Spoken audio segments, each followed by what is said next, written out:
তোরা সন্ধ্যার সময় খাওয়ান দিছে কাটা, হ্যাঁ? শিউলি, শিউলি, খাওয়ান দিছে করে। আমি নিজের হাতে লই লইছি। সারাদিন বাদামের মতন ঘুরবি আর বাড়িতে নিজের হাতে খাওয়ান লই লবি। দুইটা ইনকাম করে লইতে না, একবার ইনকামে যে খাস, তোর কি শরম করে না? আমি আমার বাপের ইনকামে টেদা খাই। কেডা তোর বাপ? আমি? আমার কোনো পুত নাই, আমার প্রতি মন বাদামে হইতে পারে না। আব্বা, আমি সারাদিন পরে খাইতাম বুঝছি। এই কথাগুলো তুমি খাওয়ার পরেও পেতে পারতা।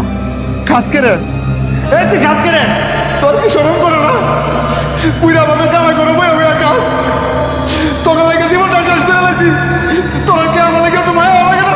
প্রত্যেকটা বাপ মা, প্রত্যেকটা সন্তান নিয়ে অনেক আশা স্বপ্ন নিয়ে কষ্ট করে বড় করে লাভবান কামাই করবো, আর বুড়া বয়সে বাপ্পা বয়ে বয়ে মারবো, বাতি লাগাইবো। আর তোর মতো জীবন একটা চাপড়া ভূত থাকতে পনেরো আবার কামাই করে কেমন লাগে?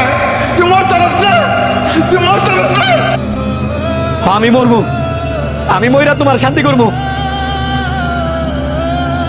আমি কি কম চেষ্টা করতেছি একটা কাজের লাগিয়া? আমার বাপে ভাবে যে সারাটা দিন আমি টুই টুই করে ঘুরি, অথচ তুই তো জানিস আমি সারাটা দিন না খাইয়া কাজের লেগে দৌড়াদৌড়ি করি। বাপ মারা এরকম, যতদিন বেকার থাকবি ততদিনই তোর কথা শোনাইবো, এটাই স্বাভাবিক। বুঝে দেখি তো অনবাই চাইছি। তোর আয় পুটটা যে চাকাই গা চা খাইতে যাবি এই রাত কইরা? আরে হ হ্যাঁ গায়ে দুধ ছাড়া অনেক মজা, তাড়াতাড়ি আয়। কিরে শান্ত, তুই কি যাবি? এবার তুই যালে হ্যাঁ বেটা কাজ খেলি গিয়া